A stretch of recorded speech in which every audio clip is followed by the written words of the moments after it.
I don't think it was a speech aimed at voters. If it was aimed at voters, generally she needs a new speechwriter, because at times it was so dense, so esoteric, so micro. This is not a speech that you can make in the age of Trump, in the sense that who sits through that? I mean, obviously we do, but who really hears that? There wasn't a single sort of punchy line that came out of it. The flip side is, we've had a lot of punchy lines. We hear Trump's nonsense the whole time. We hear Boris Johnson talking about Peppa Pig. But if they actually get stuff done, right? I think that's the key point, if they can deliver it. Yeah. Before you watch today's episode, we want to remind you that tickets are on sale for the Newsagents live shows with HSBC UK. We're kicking off our tour at the Birmingham Symphony Hall on February the 17th. Then we're off to the Bridgewater Hall in Manchester the following week on the 24th. And finally, the Usher Hall in Edinburgh on March the 11th. Head over to Global Player to get your tickets for any of these dates. The link will be in the description below. And we're very excited to see you there. Economic growth is the number one mission of this government. Without growth, we cannot cut hospital waiting lists or put more police on the streets.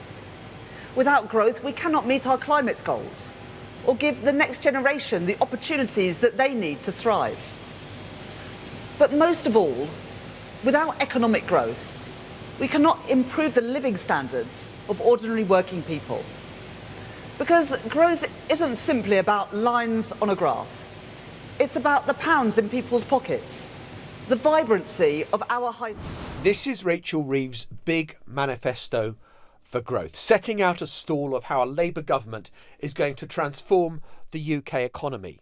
Though maybe not one of the most inspiring communicators, she borrowed a phrase from one of Labour's greats. No, not Tony Blair, Harold Wilson.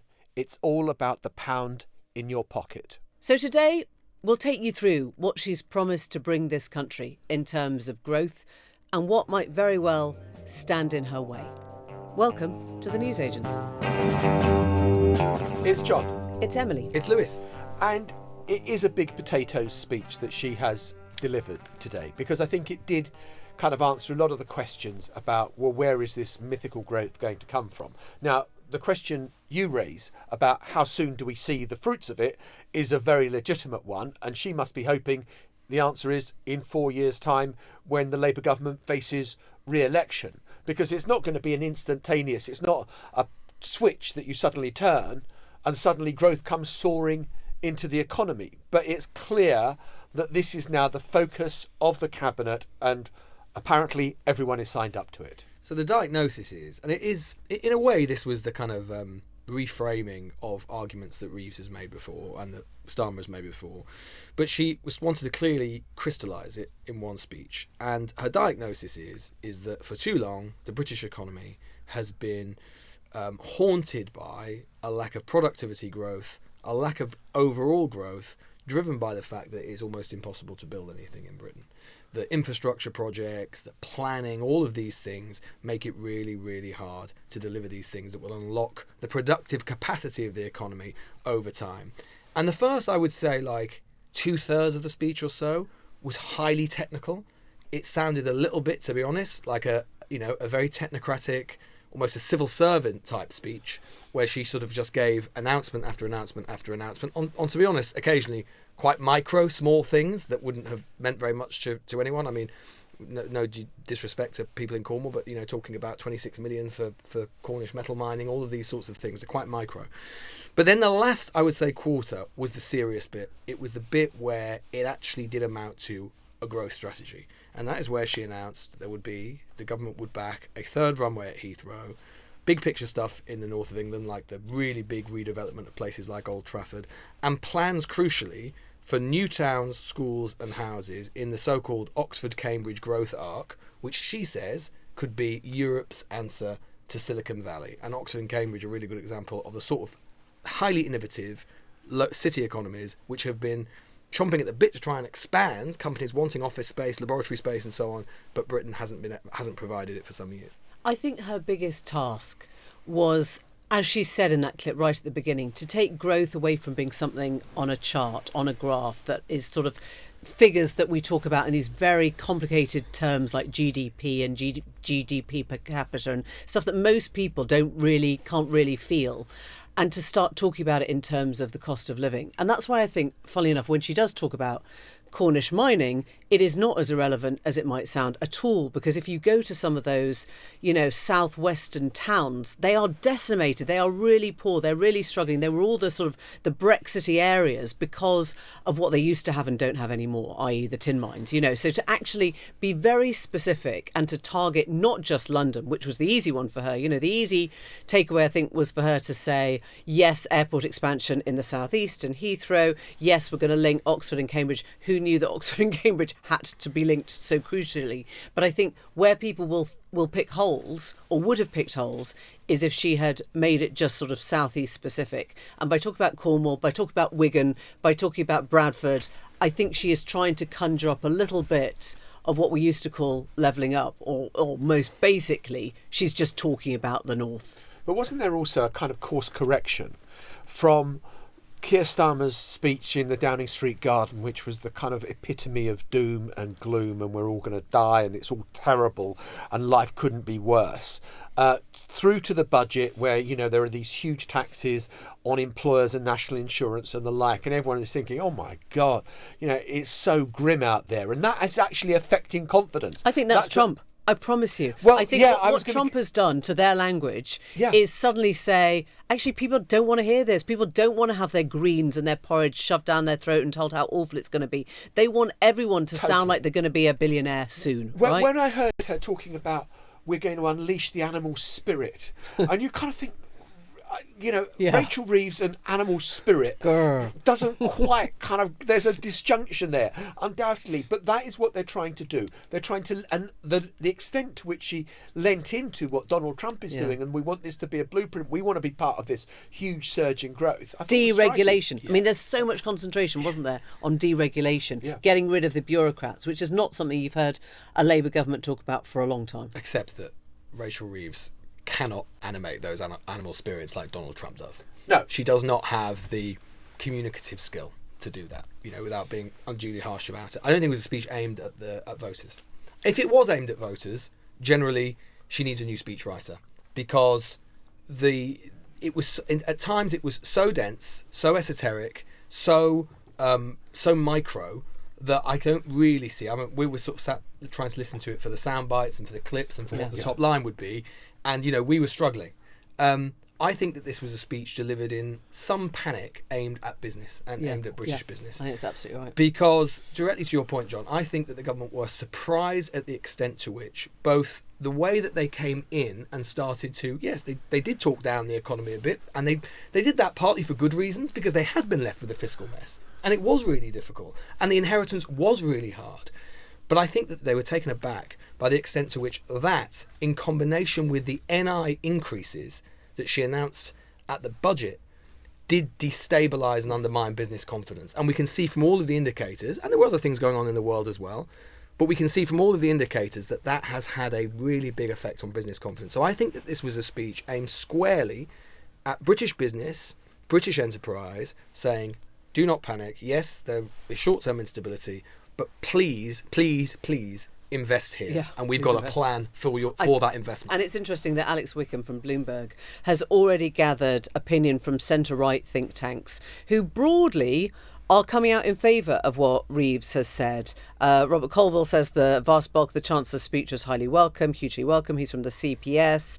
Even the IEA, the Chancellor saying all the right things on growth and should be applauded for many of the decisions she's taken today. But I think you're definitely right. She's talking to investors because, God, that's obvious. From her trip to China onwards, that's what we need. We need people to start feeling confident. And actually, some of the worst sort of polling is the stuff that shows people have just kind of lost an appetite, or they're scared off Britain, or they think that Britain's a sort of a miserable, wet, grey place. It is miserable and wet, but it's not. Or it is grey and it is grey and wet, but it's not miserable.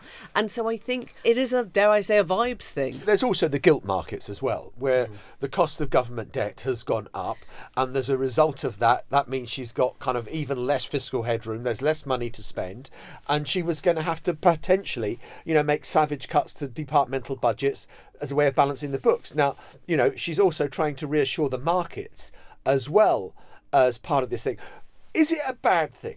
Discuss. Is it a bad thing that we struggle to find good sound bites from this speech? I mean, because don't we want a chancellor who's going to do the right stuff for the next 4 years? And the fact that she's not performative. It's really interesting. Our editor was saying this is not a speech that you can make in the age of Trump, in the sense that who sits through that? I mean, obviously we do, but who really hears that? There wasn't a single sort of punchy line that came out of it. The flip side is, we've had a lot of punchy lines. We hear Trump's nonsense the whole time. We hear Boris Johnson talking about Peppa Pig. We've kind of had all that stuff. So in a way, yes, this is the civil service in government now. But if they actually get stuff done, right? I think it's fine to have a speech like this, which is quite dense and occasionally sort of seems quite complicated and doesn't have a really clear message. I mean, there is a clear message around building, and some of the stuff that, if they pull off some of the changes in planning, for example, it will be genuinely transformative over the medium to long term. It will have a really, really big impact, and there will be political cost to it. So they're going to be tried and they're going to be tested as to whether they see through it. But I think it's fine to have a speech like that, as long as it is accompanied by a really clear political message, which is aimed squarely at the public about what the government is doing, why, and having a strong communication strategy to deliver it, which isn't just giving speeches in halls like that, which in our attention-deprived age, very few people will pay attention to. I think Labour MPs listening to that will welcome it, and of course it is a message. I think that the government still requires a sense of, why is any of this different to what a Conservative government would do, other than the fact they might deliver it? What is the moral message that a Labour government is delivering? Is it about equality? Is it about where the growth is spread? Because just delivering growth in and of itself is actually something that any government will want to do. Well, I thought she tried to answer that at the beginning of the speech, where she said growth isn't just about, we played the clip of growth isn't just the numbers on the charts. It's about reducing waiting lists. It's about, economic growth allows us to pay for all the things that we like, better schools and all the rest of it. And I think that was the pitch there. But of course, the big argument she's going to have, and it's been going on for decades now, is about Heathrow's third runway, and this is what she had to say on that. I have always been clear that a third runway at Heathrow would unlock further growth, boost investment, increase exports, and make the UK more open and more connected. And now the case is stronger than ever, because our reforms to the economy, like speeding up the planning system and our plans to modernise UK airspace, means the delivery of this project is now set up for success. So I can confirm today that this government supports a third runway at Heathrow and is inviting proposals to be brought forward by the summer. So we should be quite careful with what she's actually telling us there, because just saying that the government supports it does not actually move things on substantially. Theresa May had already passed legislation for a third runway to go ahead back in 2017, where, ironically, a member of the now Labour cabinet had voted against it, including Darren Jones, including Emma Reynolds, Lisa Nandy, Ed Miliband, of course, and Keir Starmer himself, who had all set themselves up in opposition against further expansion there. I think the fact that she is sort of using Heathrow is the behemoth, isn't it? It's the way of putting flashing lights on the word growth and saying, you see, we're not going to let, I think her word was bats and newts, stand in our way. Poor bats, poor newts. But, essentially, she wants to conjure up the idea of the bulldozer, right? The bulldozer's not going to happen until there is a judicial review, until it gets passed, until, it has had sign-off, and we're probably a decade away from that. So she ain't depending on Heathrow to get them re-elected after a big spurt of growth in 5 years' time. But maybe, and this goes back to the sort of IEA comments, maybe she's using Heathrow to signal to those on the right that she's not going to stand in the way of what they would see as economic progress. And I do think, Sadiq Khan came out, Mayor of London came out, within seconds of her finishing the speech, saying he would continue to oppose Heathrow because he just does not understand how, say, 700 new flights every day above London can possibly be congruent with Britain's climate change commitments. And I do think that there was quite a bit of one way in which this speech was similar to some of the kind of sort of speeches we heard during the Conservative government is that like there was still a lot of cakeism and a lot of boosterism, in the sense that, you know, just take three areas in which Rachel Reeves did not want to engage with the trade-offs, right? She says she wants to build new towns in Oxford and Cambridge. She says she wants to build new runway at Heathrow. She says she wants to have all these infrastructure projects. Great, let's do it. She also said, when she was asked, that the government is still committed to reducing net migration. Where are those builders going to come from? Because I guarantee you right now that the British construction sector industry does not have the spare capacity to do all of that stuff. Climate, obviously, you know, you're building Heathrow. Rachel Reeves says that there is no trade-off between economic growth and our climate commitments. A lot of people would disagree with that. And then the word, of course, that was not mentioned, I think, by anyone, which is Brexit. Yeah. I mean, you know, if the government was really, really serious about growth, if it wanted to get that, the one lever that is just there that it could pull, and I understand why it doesn't do it for political reasons, but just, you know, just take this stat. Over the last 10 years, business investment has been 15 to 20% lower than it was in the 10 years before. The big reason for that is Brexit. And we're going to have to pay more to go and see the Mona Lisa now at the Louvre, which is because non-EU citizens are going to have to pay extra. But which segues me into France. I can't believe that the Labour government doesn't talk about Brexit when you can see where it gets us. Exactly. I can't believe it. But I mean, walk away from that particular But trap. 25 years ago, when I was Paris correspondent, someone at Westminster, I'd gone from Westminster, and they said, "You've got to explain how the French system is rotten and broken and it's going to fall apart." And you go to France and you think, got this really fantastic high-speed rail network, and Charles de Gaulle Airport has got that extra runway, and the French state, 6 times the amount of land. Of course, they've got 6 times the amount of land, but they do not brook opposition to big state plans. But you can't have both. In a way, you know, all this talk about no planning, you know, getting in the way of building houses. They will then build more houses, which will then arguably make it more difficult for them to get any infrastructure project through, because there will be more people saying "not in my backyard." Right? Yes, but I do think though that it is kind of, we seem to be at times in Britain so enfeebled in terms of doing things, of getting stuff built, that I kind of do sense that frustration. You go to other countries and they just say, right, screw it, we're going to build it. And in France, they were very, very good at that. I mean, they've got the most extraordinary work practices, but their productivity is still higher than ours. I mean, the other tension of the speech, and it's a political tension for them more than anything else, is that, as I say, you know, so if they're serious about this stuff and they're willing to brook the political opposition, some of which will come from their own MPs, you know, they've got a whole ton of MPs now in the home counties, you know, around places like Heathrow, all of these things, who will doubtless all be against some of this expansion, because they'll just have to be because of the local politics involved. So some of that could be transformative in the long term. What about the short term? You know, most of the stuff she was talking about today was stuff that will bear fruits 5, 10, 15 years. I mean, even on Heathrow, which she says she wants to expedite, she was saying we're talking about getting a consent order done by the end of the Parliament. That's just a consent order. It's not the construction. You know, we probably won't be there till 2040. And so, I mean, I think that was the bit, as we say, that was appealing to business directly, which is she is in a way in far less control over the short-term economic picture, and there are fewer levers she can pull on the short term than she is over the long term. So she's kind of reliant on British business and factors that are to some extent outside of her control, geopolitically and so on, that will determine how the British economy goes, which will be very dependent on determining on her political prospects. Obviously, the opposition, the Conservatives, say that the main obstacle to growth is the Chancellor herself because of the budget she brought in, not least the national insurance contribution rises on employers. And she was asked directly about that today, whether she was going to, I think the word was tweak it. She said absolutely not. Would she guarantee that she wouldn't bring any more taxes in this Parliament? And she said, I'm not going to, you know, make up tax policy for the next 5 years, but that was a generational rise.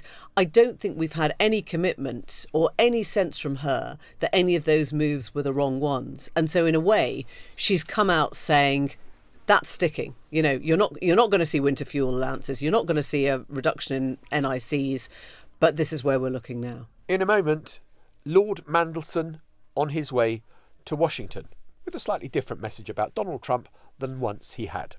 With an American president who is little short of a white nationalist and racist.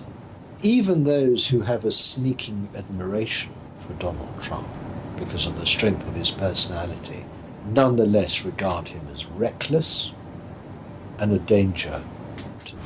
That was Peter Mandelson, Lord Mandelson, speaking in 2019. He's expected to be confirmed shortly as Britain's ambassador to the United States, and he appears to have had a damascene conversion. I made those remarks 6 years ago in 2019, led rather along this path by, I remember, an Italian journalist. I was being interviewed at the time. It was a time in Britain, by the way, which with very fraught politics, and there was high emotion about many things in Britain at that time. I consider my remarks about President Trump as ill-judged and wrong. I think people have been impressed not just by the extraordinary second mandate that he's received from the American people, but the dynamism and energy with which he approached not just the campaign, but government as well. I think that he has won fresh respect. He certainly has from me, and that is going to be the basis of all the work I do as His Majesty's ambassador in the United States. I think that President Trump will look at my credentials and consider what's best for the relationship going forward. I think, the president is a nice person. He's a fair-minded person. And that's why I feel quite confident that when, as I say... It is absolutely delicious, as so often with Peter Mandelson. That is one for the ages, because he plays on him being appointed by the king. Donald Trump, he knows, loves the king, therefore play that up. He is a nice person, a fair-minded person. I mean, of all the things, I can hear people saying that Donald Trump is determined, uncompromising. I don't think anyone's called Donald Trump nice. I don't think He'd like it. I don't think he'd like fair-minded. Nice, I'm not nice. I'm not nice at all, Peter. I'm tough. What was it about the most glittering diplomatic job in the British Foreign Office what first attracted you? that made you have a change of heart? What first attracted you to President Donald Trump? Look, this is Peter and his feline skills on show, where in... Feline? I also thought it was wonderful at the beginning of that clip, where he blames the Italian journalist. Not just any journalist, it was an Italian journalist who had led him astray. Vile. You can't trust those Italians. Because there was only one person saying that at the time, that he might be racist or he might have white nationalist tendencies. It was just one Italian journalist. Yeah. It's not your entire political career to date that made you think these things, was it, Peter? No, it was the Italian journalist. Look, Mandelson has done what he thinks he needs to do. And, it's like so many other people who are heading to America or having to deal with America. We know that Trump is actually oddly forgiving. I mean, I've had ex-editors who are like this as well. You can say dreadful things, and for some reason it's water off a duck's back. Oh no, you want to hear what they say about you behind the Water off a duck's back. Yeah. But the one thing that Trump is quite good at is kind of... I mean, look at J.D. Vance. He has been called Hitler. He loves that. By his own Marco Rubio, VP. the Secretary of State. This is what conversion looks like, right? This is what seeing the light and accepting the faith looks like. It's the turnaround. So apparently the line for Trump, I've had it explained to me, is that if it's a politician who opposes him and says you're a terrible human being and you're a scumbag and all the rest of it, that's fine, because that's trade, that's political trade. Whereas if it's an official and he regards as an ambassador as an official, or if it's Mark Milley, the former chairman of the Joint Chiefs of Staff, who is there as a general serving the president, then he thinks that's completely out of order. Because you're meant to be on the same side. Because you're meant to be on the same side and you shouldn't be indulging in politics. Now, Peter's straddling this odd position in British politics, certainly, where he's going from being a frontline politician to a diplomat. That happens in the US the whole time. But with British, it doesn't. So he's now thinking, God, Trump's going to see me as a servant of the political class, not a politician. Therefore, I need to change my game and play nice with the White House, because already one of the key Trump people, Chris LaCivita, has come out and said, it's a really dumb appointment. Well, he's a moron. Yeah. I mean, this is very funny, but presumably, actually, the far bigger political problem for Mandelson with the court of Trump is his EU connections. They just hate the EU. I mean, we're seeing that play out to some extent. Yeah, exactly. And that, that's the thing that will be weighing against him most. The question, I suppose, is how much Trump cares about it and whether he's willing to blow it up. I think it's really interesting that, what we know, or what we think we know, is that basically Starmer was very much a backer of Mandelson because he thought he could get the trade deals over the side. That David Miliband would have been the ambassador if Kamala Harris had won, but David Miliband's another one who's talked about the age of impunity with Trump, so he was never going to get in the Trump court. What I find interesting is Starmer's absolute conviction and certainty that Mandelson's the right person to get this over the line. Presumably, I don't know, he knows something about trade deals and Trump. The easiest thing to have done would have been to keep Karen Pierce, our current ambassador, in Washington, because who's been superb and has built a very, very good relationship with Donald Trump. I think the calculation was that we need to show a proper big grown-up figure. This is how important America is to us. We are going to send one of our most senior and gifted politicians to be in Washington right now, to be His Majesty's representative. The other option, of course, was sat in this room. Cruelly overlooked. Cruelly overlooked once more. I'm sure John's going to be a trade envoy. I think book titles like A Year at Greenland, A Year at the Circus, Inside Trump's America probably wouldn't have endeared me. Oh, you would have done a 180 like that. Honestly, what are your thoughts on Donald Trump these days? No, hang on. Lewis, do you think I would be seduced by a chauffeur-driven Rolls Royce, a swimming pool, a tennis court, hot and cold running servants in the best house in Washington?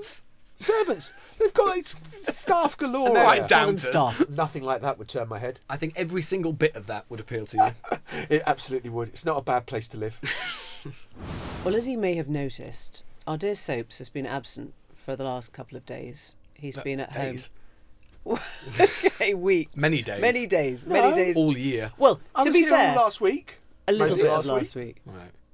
But he was also making media appearances elsewhere. No. We found out. No way. Where? John Sopel, I'm so sorry you have been caught on view. The chase is over. John Sopel, everybody. Did they just say it was over? How much did you got win? chased. What did you win? Yeah, what did you win?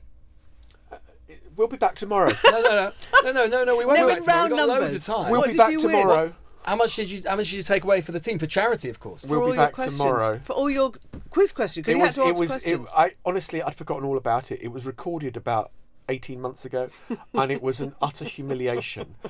In the testing warm-up, I'd scored the most points and was going to be on first. Of course, that was never recorded. And then when it happened for real, I was an absolute catastrophe. No. What did you get wrong? Never. Give us one question you got wrong. I can't even remember.